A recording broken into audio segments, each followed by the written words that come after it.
this computer. Yes. All right. Well, thank you to everybody who joined us this evening for the inaugural webinar series with CHSAA and the Colorado Beef Council. We have partnered to bring the most up-to-date nutrition information geared towards high school athletes.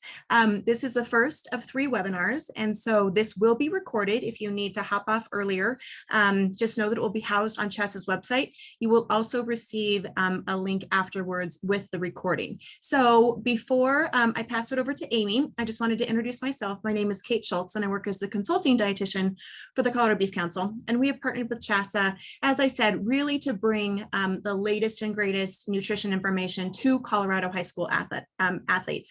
And part of that is the webinar series, and then part of it also is through the Sports Nutrition Game Plan, which is a resource that was created by Amy and also the Texas Beef Council, which they have graciously allowed us to utilize as well. So you may see some information about that as well, either from CHSAA or maybe even tonight, or just another correspondence that we send out. So I now want to take just a couple of minutes to introduce Amy.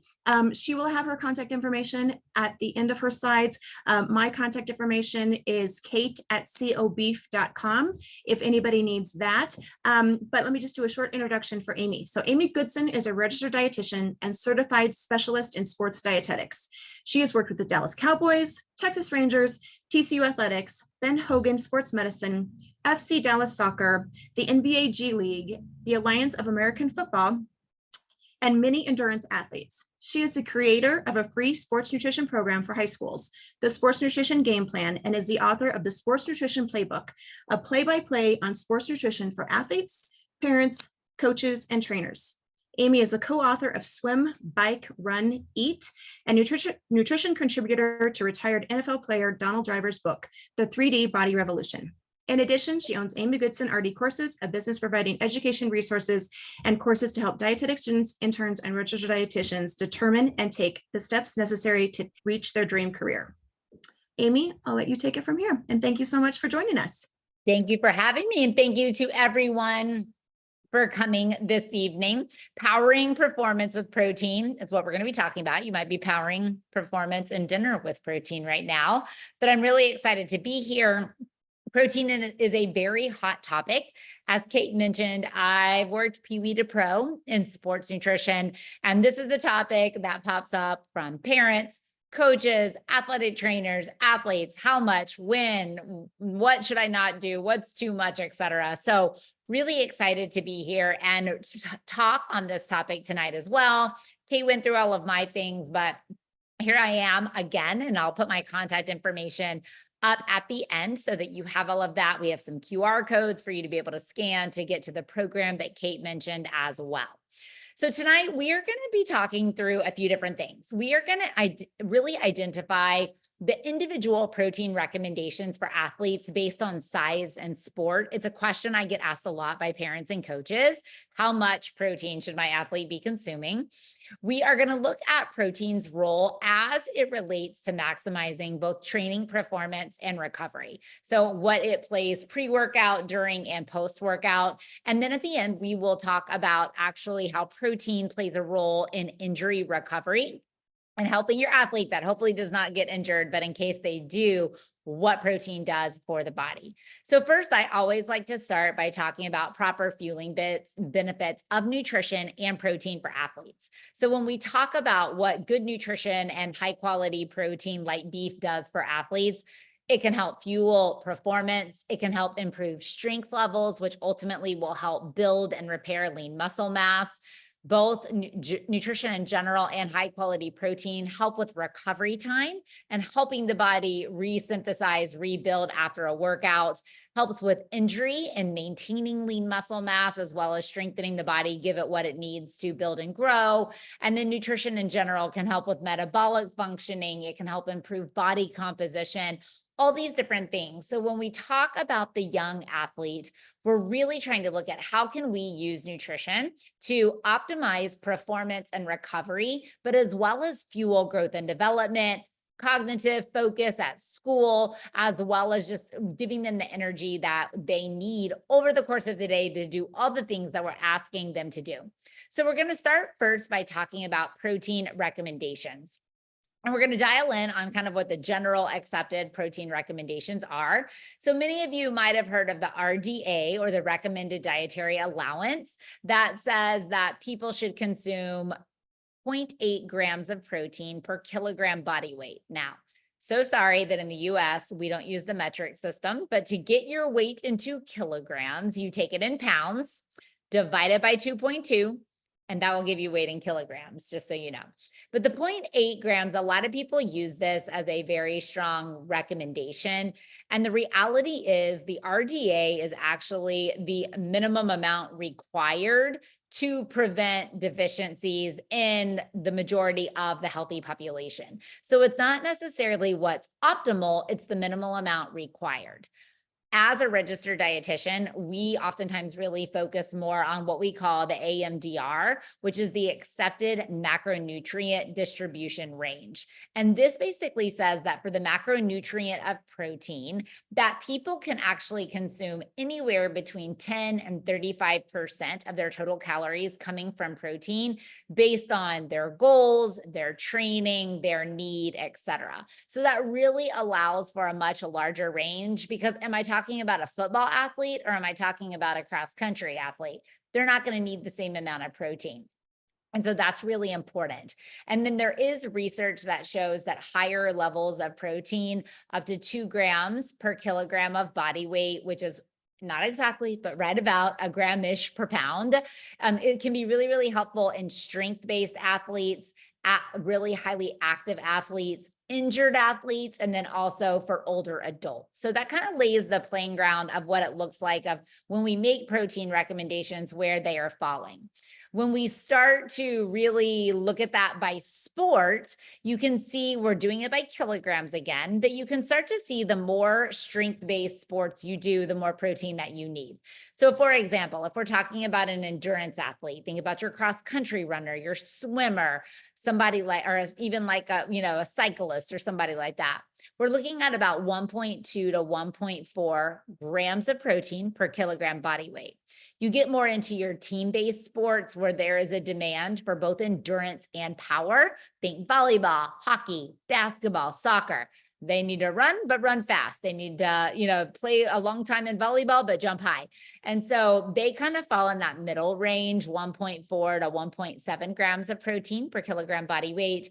And then as it gets to more of a strength-based type of training, think football, baseball, wrestling, powerlifting, all of those, that's where we work our way up more to about 2 grams per kilogram of body weight. And not to worry, I'm going to show you what that looks like on a plate and at meals and snacks here shortly.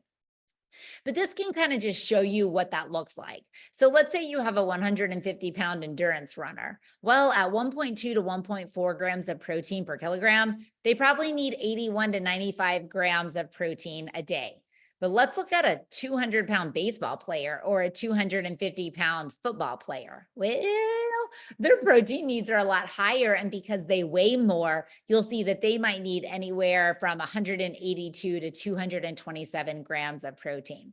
What's important to remember is that if you have healthy, functioning kidneys, you can eat a high protein diet. It is going to be okay. Now, if you are a person that has kidney disease, that is where we need people to consult with their physician. But there is a myth that you cannot consume large amounts of protein or a higher protein diet without causing damage to your kidneys. That is false, false, false, false. The fact is, if you have healthy kidneys, and especially if you're active, not only can you consume that amount of protein, it's actually necessary for helping build and rebuild muscle.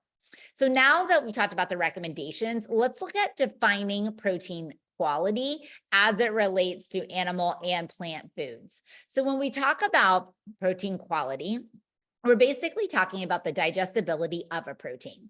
So when we talk about that, the standard is the egg. Like with an egg, you get 100% of the protein that's consumed is bioavailable or available to the body. So when we talk about plant and animal proteins, so think beef, Think poultry, pork, fish, dairy foods like milk, cheese, and yogurt, eggs. Those are all going to be considered high quality or complete proteins. And what that means is that they contain all of the essential amino acids that the body cannot make. There are some plant foods that are also considered high quality protein and that they provide all the essential amino acids.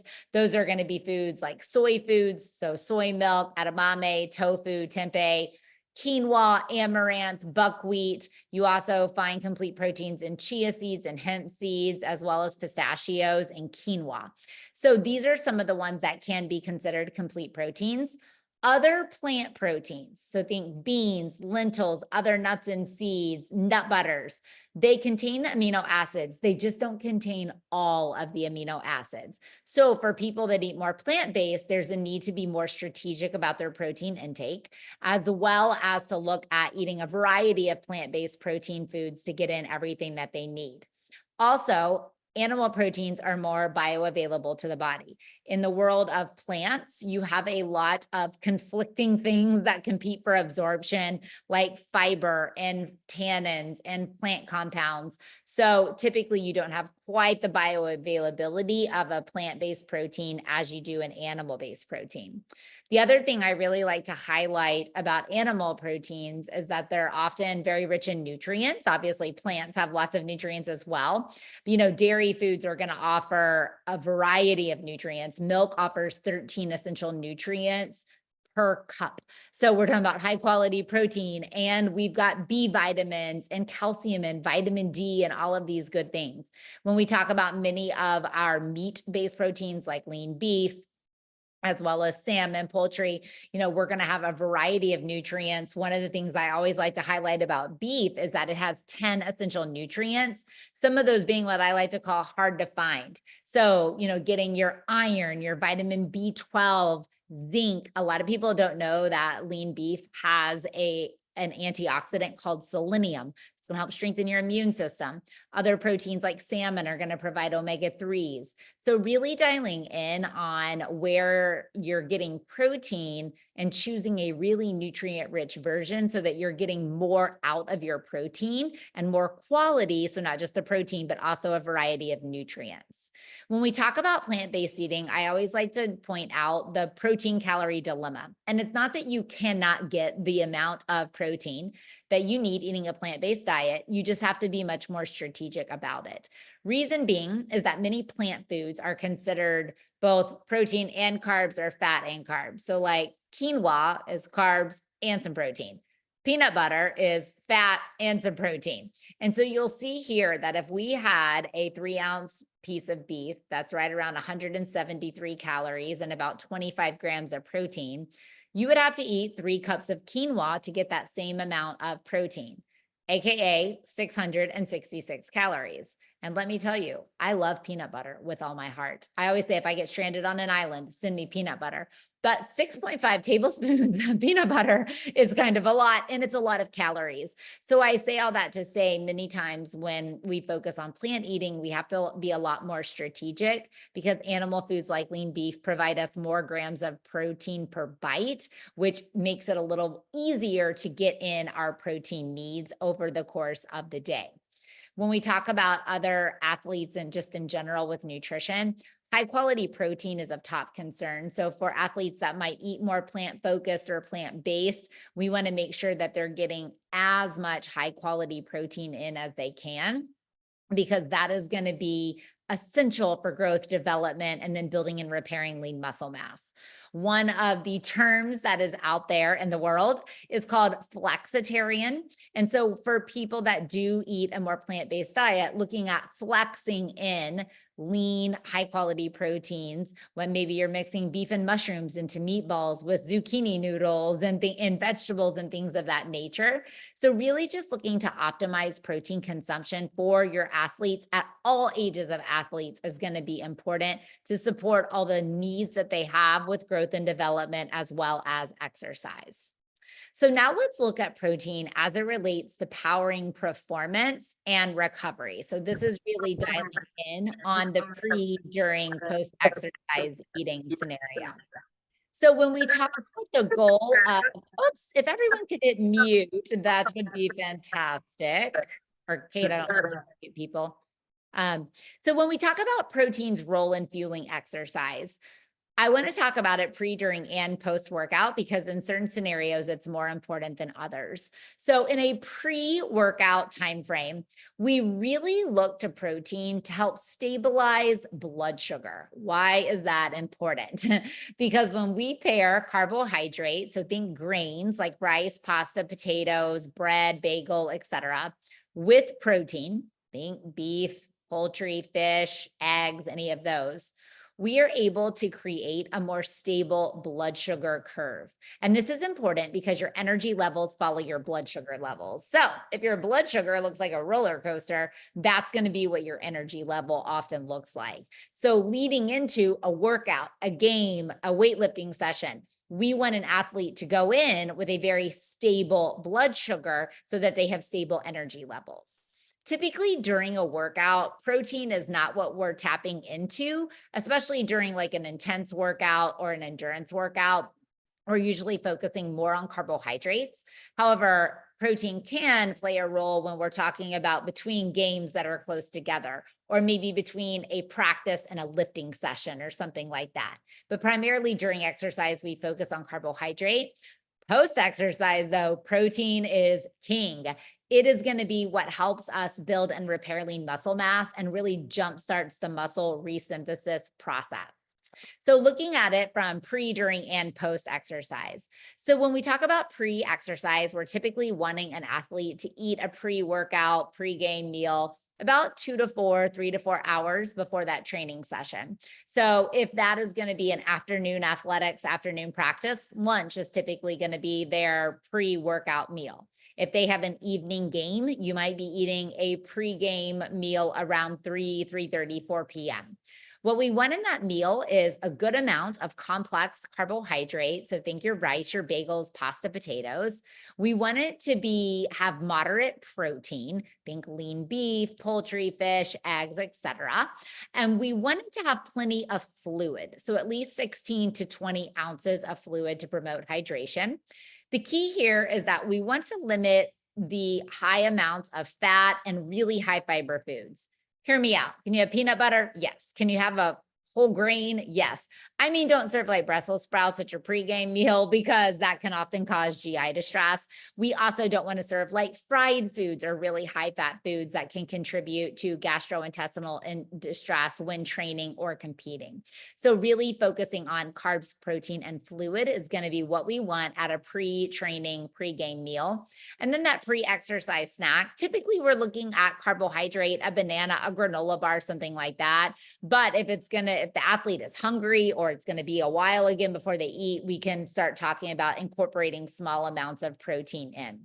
So for all the parents or coaches out there, when we talk about building a pregame meal, I always like to focus on familiar foods that are normal to the athlete. So that might mean carbohydrate. Maybe it's pasta with marinara sauce. Maybe it's baked potatoes, roasted potatoes, rice pilaf. In the morning, it could be oatmeal or bagel or something of that nature. When it comes to protein, we often talk about doing steak or maybe lean beef, ground beef in meat sauce as a part of a pasta dish, or you could also use chicken as a part of a pasta dish, fish, eggs. Easy to digest vegetables like green beans, corn, carrots, squash, zucchini, etc. I often love to provide fruit as well. You get added electrolytes as well as carbohydrate and some fluid. And then adding extra bread to a pregame meal is ideal because that's going to help give them extra carbohydrate for energy. So that could be a roll, a breadstick, a cornbread, bagel, whatever that is. So if you are a parent or a coach that's planning a pregame meal, you can kind of use this as your little guide to be able to shape an athlete's plate at that pregame scenario. So when we talk about shaping an athlete's plate, we're going to talk about 3 different versions: easy training, weight management day, a moderate training, and a hard training day. For most young athletes, I think this is actually too little. This is more what probably the parents are eating or that we're recommending, where half your plate is vegetables, a fourth of it is a high quality protein, and a fourth of it is a carbohydrate, little bit of fat, plenty of fluid. For most young athletes, this isn't enough, but for most adults, we recommend this. So I always like to show it. For your athletes, oops, sorry, too fast. Oftentimes this moderate training plate is going to be what a plate should look like on a normal training day. What is a normal training day? That could be a day where your athlete is only training once a day. They might have just one practice. It's not super intense. It's just kind of a normal day in the world of training for an athlete. You'll see that our plate is divided into thirds. So a third lean protein, a third high fiber carbohydrate, a third veggies. You'll see we have added fruit for extra carbohydrate, AKA energy, a little more fat, and then plenty of fluid. Now, let's say it's a day you have an athlete that is training twice a day. Maybe they have practice in the morning and lifting after school, vice versa. Many of you probably have athletes that go from school practice to club practice or school practice to a one-on-one baseball hitting session or whatever it is. That is when we would use the hard training plate. You could also think of the hard training plate as being applicable on a game day, a tournament day, any type of competition day. You're going to see here that we have reshaped this plate to be half carbohydrate, a fourth protein, a fourth veggies, added fruit, a little bit extra fat, and then of course fluid. So this is really the way I like to teach people to think about this is if you move your body around, it needs more fuel. Think about if you have a car. If you drive your car around more often, you have to stop and get gas more often. It demands more fuel. It's the same with your body. If you move your body around more often, you have to stop and get gas, AKA food, more often. So that is why we make half this plate carbohydrate to really help fuel the body while still providing it with adequate high quality protein. Now let's talk about morning workouts when my 3-hour rule just like flew out the window, right? Your athletes are barely waking up in time to tie their shoes and get to practice. So when we talk about morning workouts, we still want the athlete to eat something. And I know I have worked Pee Wee to Pro for almost 19 years in sports, and athletes day in and day out tell me, eat in the morning. I'm not hungry. I'm not thirsty. And I'm like, listen, you don't want to run sprints either, but you do it. It's amazing what you can train your body to do. You can train it to run faster, jump higher, and lift heavier. And by all means, you can train it to eat a granola bar and a beef jerky stick. Like, it's amazing what you can do. So if it's going to be a lighter, shorter cardiovascular workout, typically we just try to get them to consume a carbohydrate like a granola bar, a banana, a bagel, etc., water, sports drink. However, if it's going to be a longer workout, a more intense workout, or a weight training workout, I typically recommend inserting some protein and or healthy fat to help stabilize their blood sugar. So maybe instead of just eating a granola bar, they're having a protein bar that has, 10, 15 grams of protein. Instead of just eating a banana, they're having like a banana and a beef jerky stick. Instead of just having a small bagel, they're putting peanut butter on it. This again is going to help stabilize their blood sugar as they go into their morning training session. So as we think about fueling training and performance, other things that you can do, especially like if it's a pre-workout in the afternoon and maybe they had a meal a while back, but now they need a higher calorie snack because they're hungry. This also works for athletes that have really finicky stomachs and don't like eating a lot before they train or before they perform. I often recommend what I call more dense foods, dense meaning more calories per bite, and that the athlete doesn't have to take as many bites to get as much nutrition. So many times, one of my favorites is beef jerky trail mix. So you take like nuts, dried fruit, seeds, and beef jerky. Sounds crazy, but don't judge me until you eat it. I eat it all the time. And you can get some really dense calories in for not a lot of bites. Peanut butter filled crackers or pretzels are another good option. A PB&J, granola. There's a handful of brands that now make a protein granola. So you get about 10 grams of protein in a serving plus a good amount of carbs and calories. Making energy bites is one of my favorite things, where you use oats, peanut butter, honey, protein powder, or non-fat dried milk powder. You can get fancy, put chocolate chips, nuts, seeds, dried fruit, whatever you want. But these are ways to help athletes get more calories per bite if taking in a lot of food volume before a training session or a competition or game is difficult for that athlete. When we talk about fueling and talking about fueling, we're also talking about obviously hydrating. And so when we talk about hydration, I mentioned pre-workout, it's about 16 to 20 ounces of fluid. During a workout, we want to make sure that athletes are consuming about 5 to 10 ounces every 15 to 20 minutes. Think of that as like a bottle of fluid per hour. That bottle can be water or sports drink. So water works great. However, water is just water. The reason many times we're always recommending sports drinks is sports drinks really provide you with three things. They provide you with carbohydrate for energy, electrolytes that you're sweating out, plus fluid.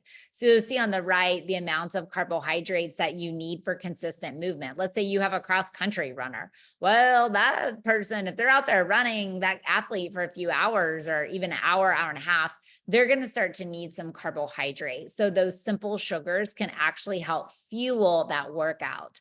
During a training session, we typically don't recommend a lot of high protein or high fat just because it doesn't digest as quickly. But oftentimes where we will put in some extra protein or an healthy fat would be like mid practice. So I mentioned this, like between a practice and a lifting session. Or let's say we have a practice and we're going to another practice, which many young athletes do, trying to get in some carbs and protein because oftentimes they're actually hungry or just really low on energy. And so you'll see some of the same solutions I mentioned a minute ago. This can give the athlete a good amount of calories without necessarily making them feel heavy in their stomach or causing any GI distress, but a great way to fuel them to give them energy for the second part of practice or for the next practice. Fueling half times, this could also be like fueling between volleyball games. This could be fueling half times at football, basketball, breaks during soccer, etc. In the middle, this is where we think about giving athletes some extra carbs, typically electrolytes and fluid. So the things I want you to think about fueling in the middle of a game or in the middle of a competition would be having a quick digesting carbohydrate, preferably a salty one. So think crackers or pretzels or goldfish or something like that. We want there to be plenty of fluid, water, sports drink for hydration. Oftentimes we'll also have fruit. So the juicier fruits, the better, because they're also going to be hydrating. And then, the saltier the snacks, the better. Sports drinks are great because they're going to give you some sodium. And then one of the biggest keys is just making sure that your snacks are shelf stable. This is probably not the time to put like string cheese out, as much as I love string cheese. You want to put like a beef jerky stick out so that we don't have to worry about food safety concerns. But some athletes are really, really hungry by the time they get to halftime, especially if they ate a pre-workout meal at like 3:30 and it's 7:30, 8:30, like they're starving. I worked for the Dallas Cowboys for almost 5 years and I enacted peanut butter and jelly sandwiches at halftime. You would have thought I laid out liquid gold. I mean, they were so excited because they were hungry. Before that, they only had fruit. So providing your athletes with nutrition, salt, carbs, and fluid is key. Then when we talk about post-workout nutrition, it's all about recovery. And I like to say that recovery has 3 R's: replenish, rebuild, rehydrate. Replenish means that you're providing carbohydrate to help replenish your energy stores. So you store carbohydrate in the form of glycogen in your muscles. When you exercise, you are burning that. The longer you exercise, the more you burn, which means after a workout, you need to consume carbohydrate to help replace that. Rebuild. Exercise causes damage to lean muscle mass, little micro tears in your muscle fibers. So protein is essential to start that resynthesis, repair, rebuilding process. And then rehydrating back to normal or euhydration so that we're able to replace what was sweat out, both in fluid and in electrolytes. So when we talk about recovery nutrition, we have something called the 2-hour window, which basically means in the 2 hours after a workout, training session, game, etc., your body actually does a better job of digesting and absorbing carbs and protein for recovery. Like your cells are actually more sensitive to just take them up. So in that 45 minutes after a training session, we want the athlete to get in a snack, ideally simple carbohydrate and high quality protein. As fast as possible is the goal, for sure within 45 minutes, but as fast as possible to kick their body out of breakdown mode and get it into building or recovery mode. And then following up that snack with another either really large snack or meal to optimize recovery further. So in that immediate post-workout snack, we actually want simple carbohydrates. Simple means fast digesting. That's going to be the carbohydrate that you find in sports drinks, fruit, honey, milk, chocolate milk. It's basically simple sugar. And a lot of parents and coaches kind of get worked up about that. But we actually want simple sugars during and after a workout because they digest faster. Because when they digest faster, they get into the bloodstream faster, which means the muscle can either A, take them up for energy during a workout or game, B, take them up to quickly replenish carbohydrate or glycogen stores in the muscle. So simple carbs are your friend during and post workout. And then key, high quality protein. So we want about 15 to 25 grams of high quality protein in this post workout window. A lot of you might have heard of branched chain amino acids before. So they're amino acids. Amino acids are the building blocks to protein. In the world of branched chain amino acids, leucine is our best friend when it comes to muscle resynthesis. I like to teach athletes it's like the light switch. It kind of turns the whole process on. And so leucine is found in all animal foods. In regards to easy post-workout things, it's found in milk, whey protein, chocolate milk. It's obviously going to also be found in beef and poultry and whatnot, but sometimes immediately post-workout, some of those simple solutions like milk or smoothies are going to be ideal. Then we're going to want to follow that snack up with another large snack or meal. Let me finish what I was saying. Actually, sorry, one slide too soon. So in the post-workout window, we actually want that snack to be 15 to 25 grams of high quality protein. A lot of times athletes will ask me, how much protein can I digest and absorb after a workout? Well, little news flash, you actually digest and absorb everything that you eat. The question is really how much protein do you digest and absorb and use for muscle resynthesis? That is where we start to see this 15 to 25, 30 gram range. Then your body just breaks it down and uses it for energy. For some larger athletes, you can go up to 0.2 to 0.25 to 0.3 grams of protein per kilogram body weight. For most, it shakes out at like 30 to 40 grams. Research suggests that after 40 grams of protein, your body's really not using that for muscle resynthesis. It will just metabolize it into energy. So for most athletes, hitting 20, 25, even 30 grams is going to be adequate. And then following up with protein consistently in the hours to come.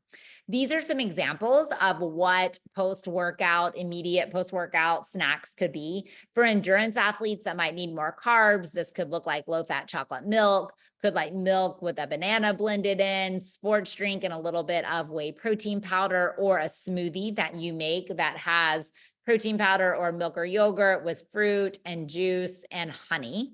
If you have a strength athlete at your house or you're a coach of a strength athlete, typically we look at more of a 2-to-1 ratio of carbs to protein. So they may not, they might have a higher demand for protein, maybe not burned as much carbohydrate. So this could be a ready to drink protein shake. It could be just simply low fat milk, the same sports drink, but with more protein powder in it. And then you'll see the shake, we've added additional protein powder. So these are ways you can think about really strategizing post-workout protein for your athletes.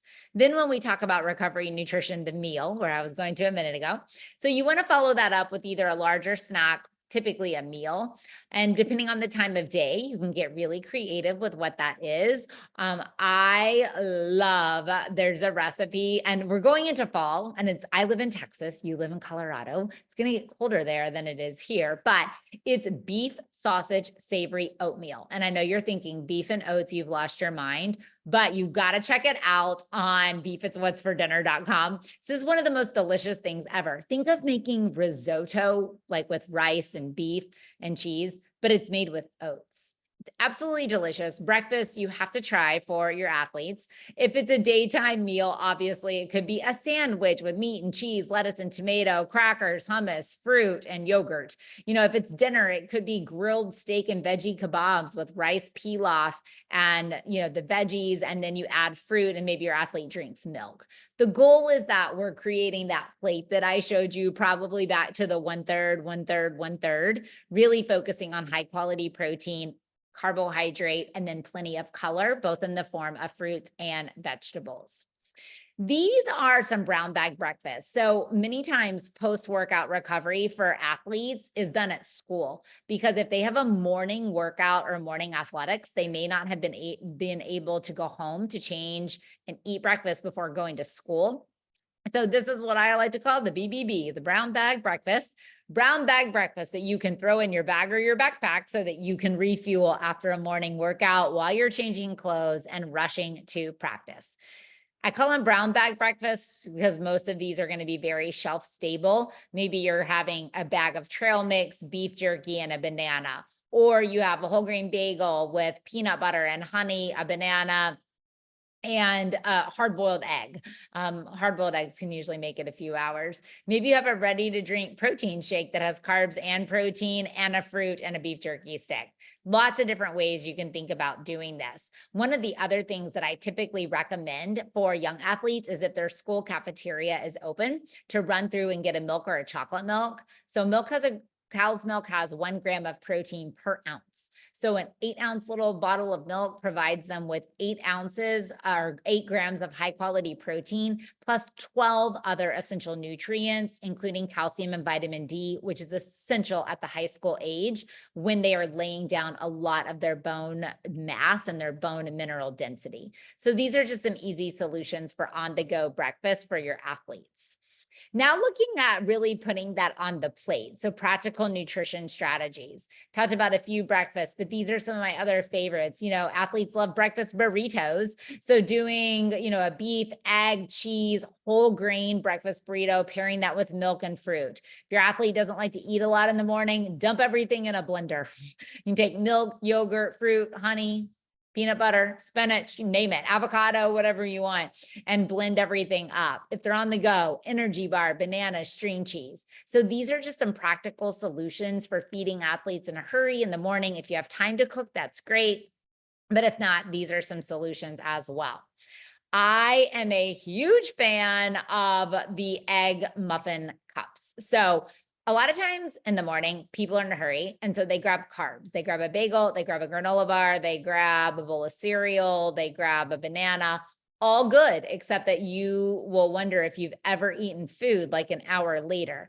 We want athletes and everybody actually to get protein in the morning. So these egg muffin cups are so easy. You literally put 8, and you could double this, eggs in a bowl, with your little fork, scramble, and put whatever you want in there. You could put lean ground breakfast sausage beef. You could put all different veggies. You can put cheese, change it up. You pan or spray a muffin pan, and then you cook these at about 20 to 22 minutes at 350. You have portable protein ready to go every morning. These will stay in a fridge in an airtight container for a week.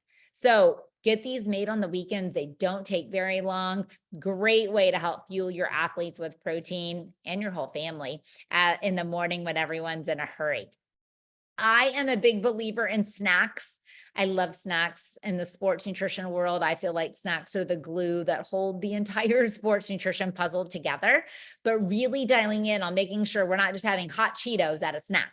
We need carbs and protein to stabilize blood sugar and energy levels and actually fuel our young athletes. Beef jerky and a banana, an energy bar that has carbs and protein, a granola bar and nuts, whole wheat crackers and string cheese, yogurt and fruit, apple and peanut butter.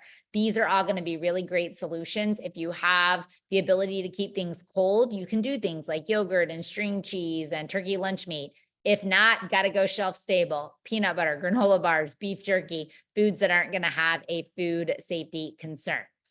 If you hang out with me long enough, you will know that I am a lover of the Energy Bite. And they're great because they have carbs, protein, and fat. and you can take these anywhere. I travel with these all of the time. So you have to have a base or like a glue that holds them together. Typically, it's going to be peanut butter, almond butter, honey. Pureed dates is another way to do a nutrient-rich sugar. But you get these and then you add in oats. You're going to add in either a protein source, could be protein powder, collagen powder, or a non-fat dried milk, non-dry milk powder. And then you can really get creative. You can add dark chocolate chips, coconut, dried fruit, nuts, seeds, chia seeds, whatever you want. These are great for your athletes. You can throw them in a bag. It's okay if they get warm. They might get soft, but it's all right. Just stir them, roll them up in the fridge, let them set, and then they're good to go. I am also a lover. I told you about the beef jerky trail mix. So you can start with nuts and seeds, add dried fruit. You could add popcorn, chop up or tear up some beef jerky. It's just a great way to get in more protein into the snack to really increase satiety and get your athletes the protein that they need. Make little baggies or snack baggies of this on a weekend real quick, and then you have them ready to go. Grab and go, protein rich snack throughout the whole week.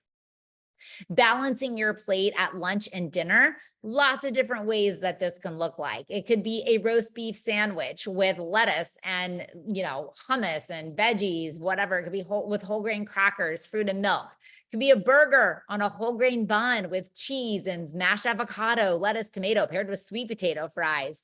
Could be grilled salmon, asparagus, sweet potatoes and breadsticks. Could be a pasta dish that has, like a chicken and a marinara sauce, and we have green beans and roll and all the different things. So there's so many different ways that you can think about fueling your body. Going back to our plate, we want to focus on the high quality protein like lean beef, high fiber carbohydrate, and color. Color is what gives your body the vitamins, minerals, and nutrients that it needs to help it rebuild and repair. So thinking through what are some of these options that you could make for your family and for your athlete during the week. There's so many ways to specifically with lean beef, add color, add variety. You'll see zoodles on here, tacos, a nice little stir fry dish. You can make a pita pizza. So many different flavorful ways to help fuel our young athletes, empower them with protein to maximize their performance and their recovery. I always like to show fueling schedules to help parents and coaches and athletes put this all together. I will not go through each, but you'll see this would be a morning fueling schedule for athletes that might train early in the morning, have a little snack, hydrate, get some chocolate milk after, and then we go to town with eating every couple of hours, getting the carbs, protein, healthy fat, and fluid in. You'll see the key is eating consistently. That is what's necessary for performance and recovery, and just giving our athletes the energy that they need. If they're training in the afternoon, maybe they get to eat breakfast at home. Maybe they have a snack, lunch, little snack before practice. We're running errands, picking up other kids after practice. You grab them a smoothie, ready to drink, protein shake, whatever that is, dinner at home, and then another snack. If your athlete trains twice a day, it's a little bit of a challenge because eating is like a part-time job, but consistently fueling, have those ready to go snacks in the backpack, in the bag, so that they can just eat often. It's challenging. Young athletes at the high school age, I've worked in college sports, they have it the worst because they have so many things. They have school and they have study hall and they have lifting and they have practice and they have, their spirit group and a church group and a friend group. And there's a lot going on and there's a lot to fuel. So being strategic with your snacks and meal timing, I typically recommend that athletes put reminders on their phone to eat so that it will beep at them, ding at them, whatever we need them to remind them to hydrate and to fuel. This might be a basic game day. So if you had a nighttime game or competition, getting up, having breakfast, maybe they do a little shakeout workout, a little smoothie after, light lunch, then probably that more of a pre-game meal, 3:30, 4 o'clock, having a snack before, a little halftime snack during, and then following up with a really nutrient-rich meal like a beef lasagna, salad, fruit, and breadsticks. I don't care what time your athlete finishes playing. Yes, they need to eat a full meal, no matter what. A lot of parents are like, should they eat that late? Yes, it does not matter. Please feed them a lot of food after a game. It's essential for recovery. So then finally, we're going to talk briefly about protein's role in injury recovery. We hope that none of your athletes get injured, but it does happen. So, nutrition and protein are essential across the entire recovery process, from inflammation, where the body's reacting to an acute injury, to the proliferative phase, where the body is really starting to get rid of the debris and the injury, and then the remodeling phase, when we're rebuilding and regrowing all of the different tissues. So, when we think about what happens with protein, it's really going to help support muscle protein synthesis, especially if there was an injury done to muscle, tendons, or ligaments. Protein is also typically increased during an injury time to help spare lean muscle mass. When you stop exercising, your body's really good at detraining really fast.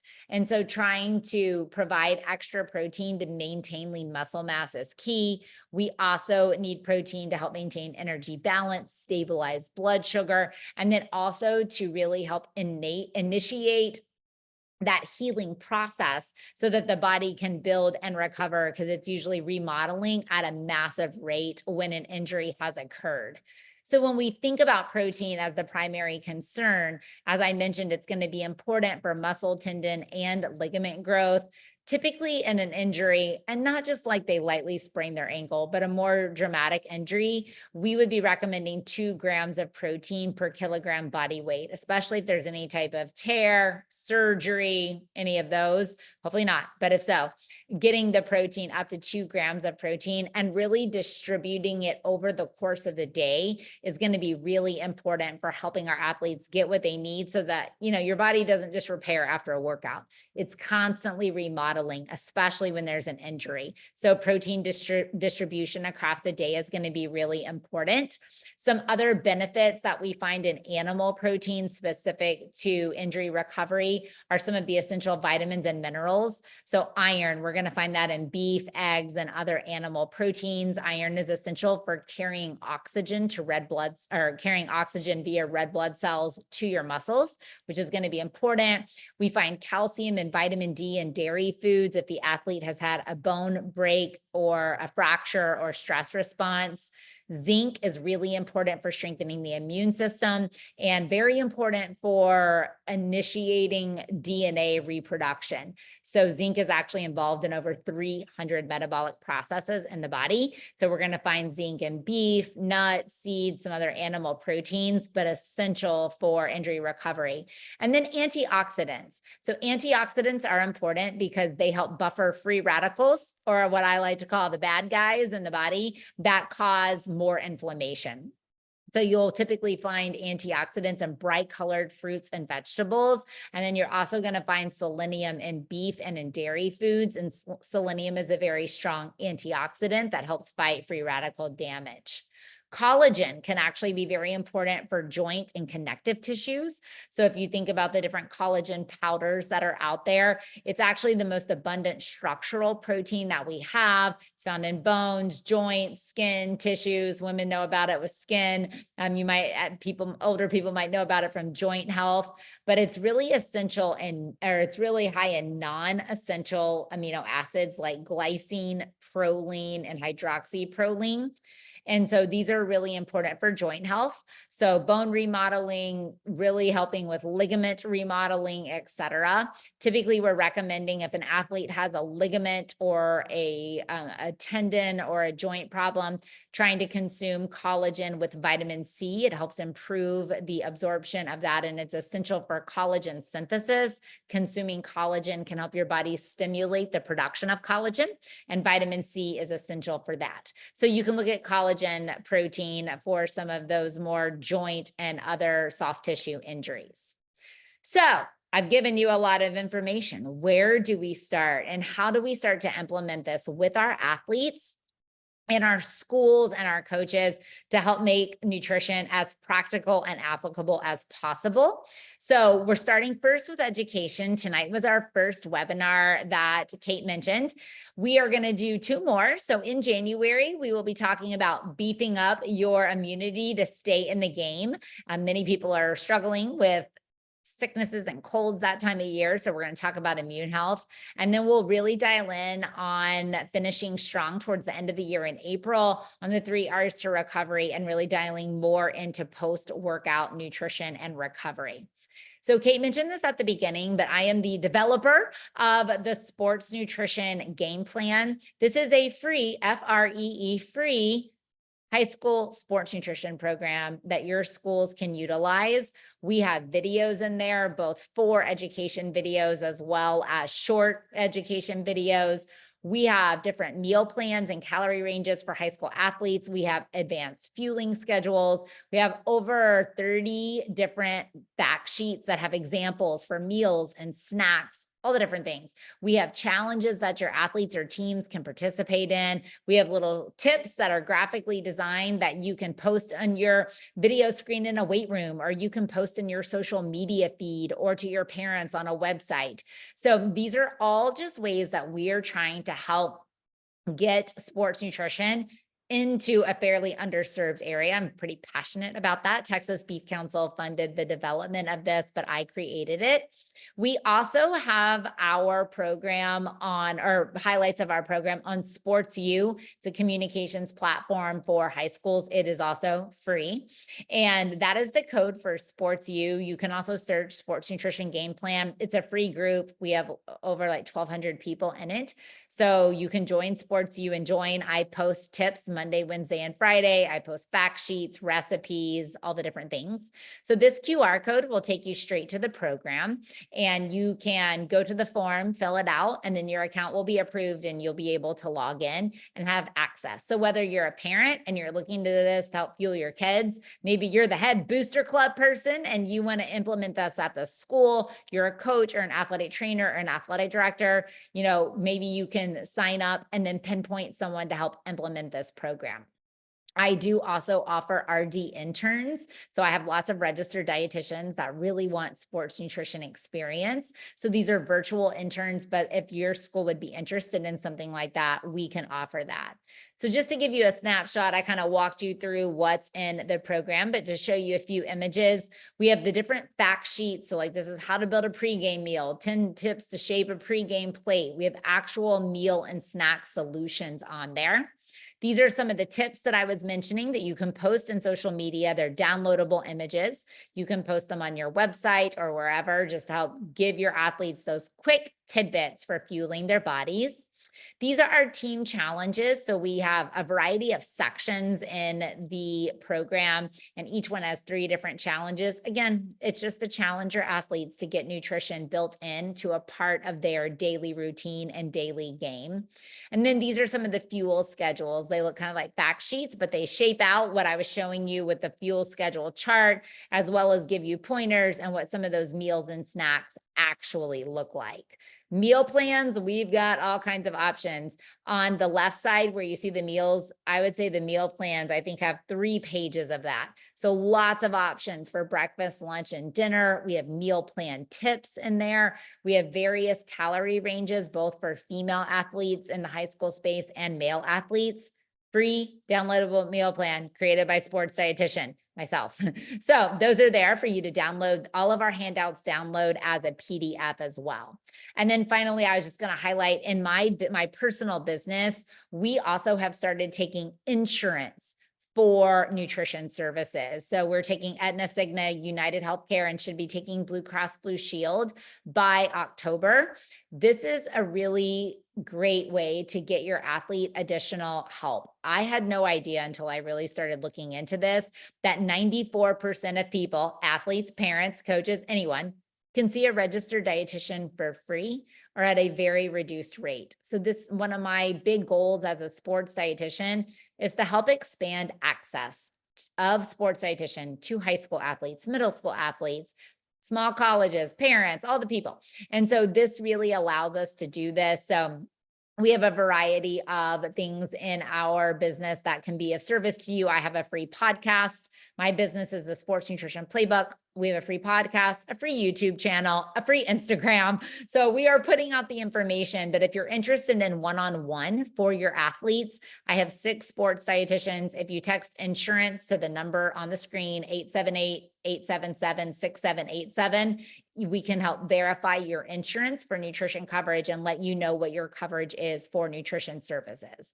So that is a resource to you because I partner with the Colorado Beef Council. We're able to offer that and really hopefully as a free or very reduced cost of insurance covering your one-on-one nutrition services. So with that being said, I think we have a few minutes. If there's any questions, maybe Kate, you can help me with those in the chat. I'll leave this up. The Sports Nutrition Game Plan is the high school program. There's our email as well as Kate's email. She would love to be a resource for you as well. And the Colorado Beef Council does a lot to help with fueling athletes, supporting CHSAA, supporting schools. So it's just a great organization that's really looking at how do we help fuel athletes and families to perform and recover. And so we appreciate you coming tonight, and I will take any questions that there might be. Hey, Amy, it's Kurt with CHSAA. First and foremost, I just wanted to hop on and say thank you so much for the great presentation and time, and thanks to Kate, Colorado Beef Council, for providing it. And then selfishly, I know and see a lot of liquid IV, the powder. You see it in gyms. We use it at home on the Peloton. Yeah. What is your thoughts? How does it compare to sports drinks? Is it safe for kids? Is it safe for recovery? Is it better than sports drinks? What are your thoughts there? So in the world of like electrolytes and sports drinks, I always like to tell coaches, parents that there's kind of like a toolbox of them. Some of them have way more sodium, potassium than others. So yes, liquid IV, I would put my stamp of approval on. So sports drinks are typically providing a decent amount of sodium and potassium. Obviously you have variations to that. You know, you might have like Gatorade and then you have Gator Lights. Gator Lights is higher in sodium. Liquid IV, the right stuff, Element, some of those, they're much higher in sodium. So if you have an athlete that's a really heavy sweater or they're a really salty sweater, or no matter what you do, they consistently have muscle cramping issues, or they live in or compete in a very hot and humid environment, those are times that those elevated electrolyte supplements can be really helpful. They may not be needed all the time. Obviously, in the hot months, they might be needed more. You may not need them in November and December in Colorado. So it really depends on the athlete, Kurt. But if they typically feel like they're staying dehydrated, they're having muscle cramping problems, that's where those higher electrolyte supplements can come in. Generally speaking, for a healthy athlete does not have any health concerns, sodium is really not going to hurt them because they sweat a lot. And so I know in the world of health, we're like, no sugar, no salt. But in the world of the sports nutrition, we're like, sugar, salt, it actually helps them. And this is what I like to remind parents. Athletes are burning off sugar and sweating out salt. So they're like decreasing. If here's normal, they're decreasing. So when I add sugar and salt, I'm trying to get them back to normal. Very different than the average person sitting at a desk all day and just eating sugar and salt and increasing it. So remember that it's a replacement in the world of sports nutrition because we are replacing what's being burned off or sweated out. Amazing. Thanks for that. And just a reminder that this webinar will be posted, sent out to the participants and member school ADs, as well as fall coaches. And then will also be posted on CHSAA's YouTube channel as well. Fantastic. Any other questions, Kate, that you can see? Or if any, please feel free, anyone that's on, to step up live and talk to us. I just can't see everybody. So I was going to say, there isn't anything yet. In the meantime, I do just want to thank you on behalf of the Colorado Beef Council and CHSAA for a wonderful, enlightening presentation. And yes, as Kurt said, we will be sending out the link for the recording and then also posting it to CHSAA's website as well. So there's 1 minute left. We've tried to be very prompt in our times. Yes. And please mark your calendar for January to join us then. Yes, January 22nd. We'll all be cold eating soup at home. So we'll all be able to tune into a webinar because it'll be dark and cold, especially where y'all live. Very true.